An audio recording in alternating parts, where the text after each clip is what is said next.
I'm Dave Brown with Space Sports, a place where we explore the biblical principles of God's Word in the sports arena. Special thanks to Antoine Lively and the folks at Freedom High School and Eddie Searcy and the folks at the Spindale House for allowing us this backdrop for these segments. We're excited to release a 6-week segment called Officiating Legacy, where we will focus on 3 families of officiating in the Western Piedmont of North Carolina: Thelma and Kerry Garden, Tony and Stedman Whisnant, and Travis and Austin Butler. 1 Corinthians 15:58 states, "Your legacy is not about celebrating your life or achievements, but maximizing the influence you have in the lives of others so that you know your work for God is not in vain." I couldn't be more proud to introduce to you these 3 legacy-building families exclusively on Space Sports. Again, it's special to have an official in your life, but to have a father and then have his son follow in his footsteps got to be very special. And in this case, we have Tony Whisnant and my good friend Stedman Whisnant. And we appreciate you guys sitting down with us on His Space to talk about the experience of having your son and your dad out there on the court with you. I would say this: you guys taking this thing to the highest level on the high school sports scene. You worked the state championship together. It was a COVID year, but we'll get into that a little later. But what I'd like to do is just start by thanking you guys. I know I supervised you for a lot of years. What you brought to the table was phenomenal. The leadership and the hard work, really, the practice of the trade. It's rare. You don't see it every day. And that's what give you guys my appreciation for your efforts when I was supervisor. But let me just start with Tony and Stedman. You guys call a lot of games together. You call college ball together. You do. So Tony, how does it feel to officiate with your son? Break that down for me. Well, today this is my 38th year. I got into it and started out as a one year plan. Ron Swink got me into it and told me to try it 1 year. Didn't like it, to get out. 38 years later, I still tried it. Yeah. And then Stedman come along, and I discouraged him from officiating because I want to protect him from the abuse. Yeah. And when I say abuse, from the verbal abuses from the coaches, because I saw the culture change from kids being respectful to being disrespectful. Mm-hmm.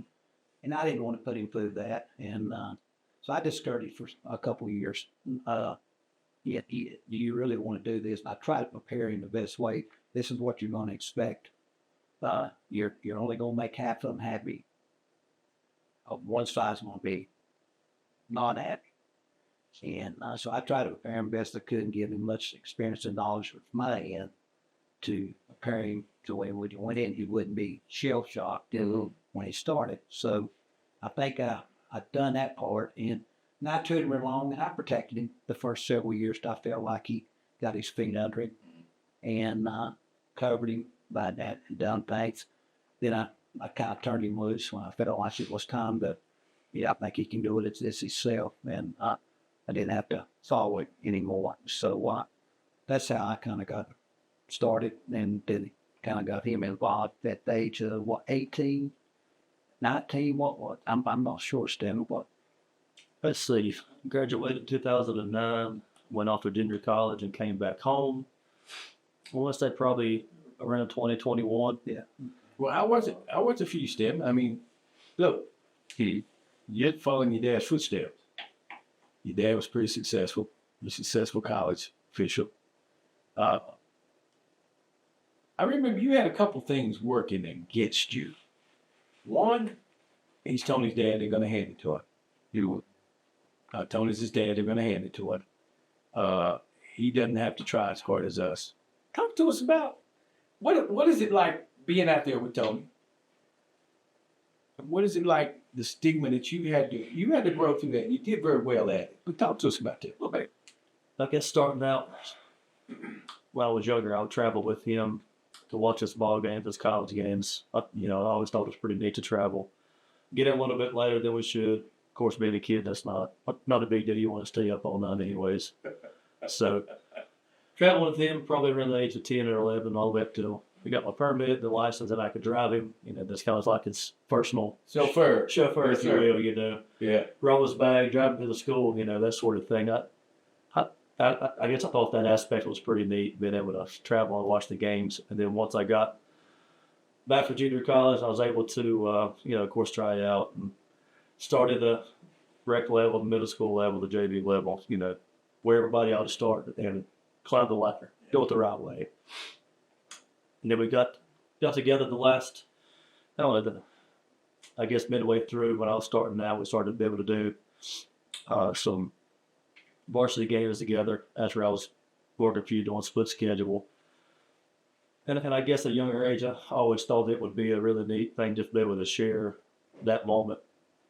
Not so much travel, but the moment of being able to work those games together. Mm-hmm. Because that wasn't as much of my goal early on as it is now. I mean, I guess my goals came down to a much more approachable level. Yeah. When I first started out, I had my sights on NBA and Division One.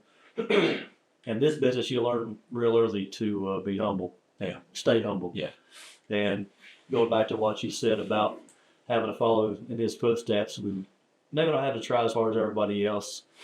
Maybe the first couple of years, I didn't feel like I had to try as much. And then the older I got, went on my own.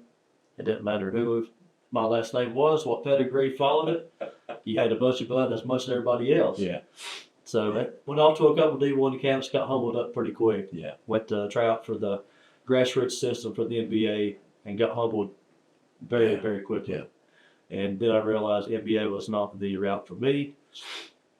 And then I realized that D1 was not as much of a achievable goal as I originally thought it was going to be. Yeah. So once I got humbled at the NBA level and the D1 level, I said, well, if I'm going to be the best I can be, I need to put as much effort into being the best high school official that I can be, share those moments together, traveling, working the games, and try to be the best I can in the South Atlantic Conference and Appalachian Conference. So with all those things considered, it's made me be more humble, especially in the aspect of being able to work high school games together a little more than college. Just being able to share those moments means more to me than anything.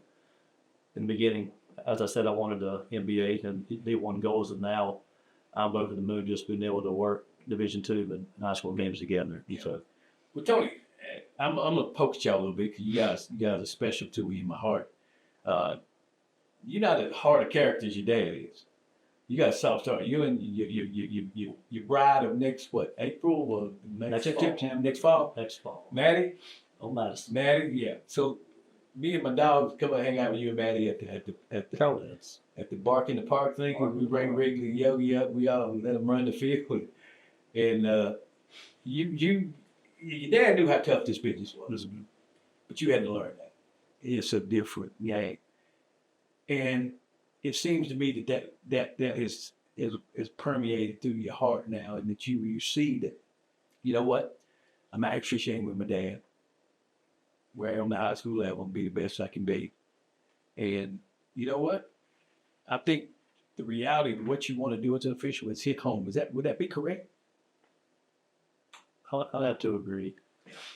Like I said, just being able to share these moments together, being able to achieve the early goals that I had set for myself, being varsity, working some college, that's all great, but it's been able to share these moments and, like I said, travel together, work the state championship. That's the biggest highlight of my young career. Sadly, COVID took away the first one, but we were patient enough, and time allowed us to get back together again and try again, and we were able to accomplish the biggest goal that I had set for myself, as well as our time together. So let's talk about that COVID year. I know I got a call from the NCHSAA that said, "Hey, we're gonna give them their awards that the official has." I'm like, "Nah, to an official, the game means nothing." So the next year, I had a choice to put a new crew in or to let you actually work the game. So you would work the game. And I'm so glad that we did that because I just don't see the award as being the prize. Is that how you guys see it? I mean, to hang a plaque on your wall saying Horse State Championship that COVID took away was kind of a downer. Yeah, I never chase trophies. Yeah. I never chase paper, never chased achievements. I chase goals and try to achieve goals.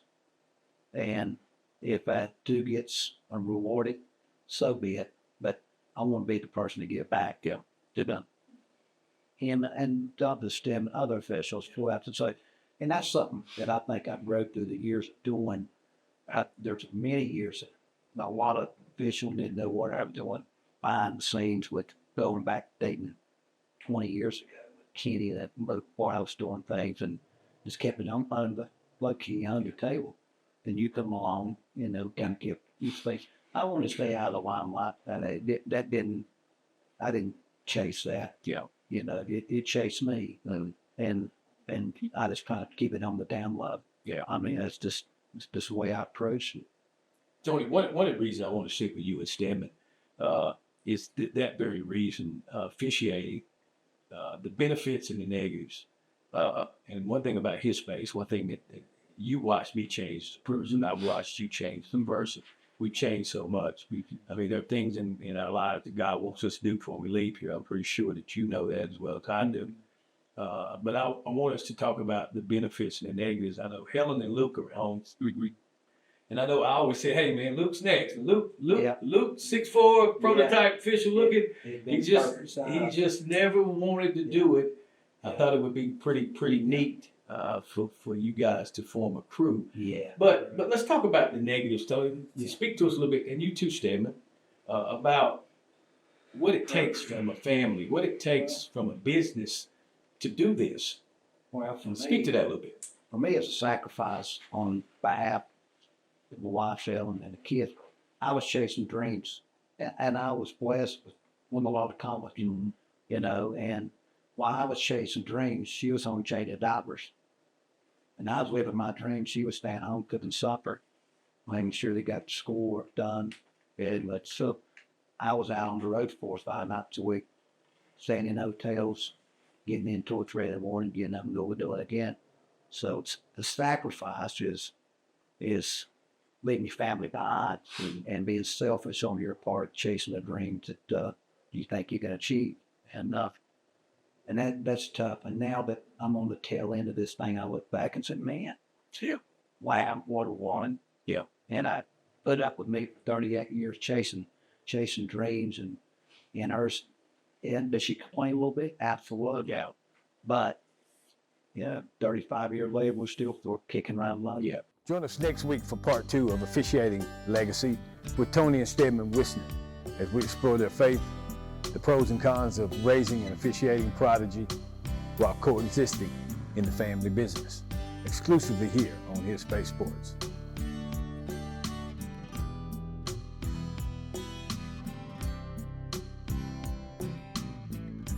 There was a time when I was all alone. I had no one that I could call my own. But then I met the sun. He was the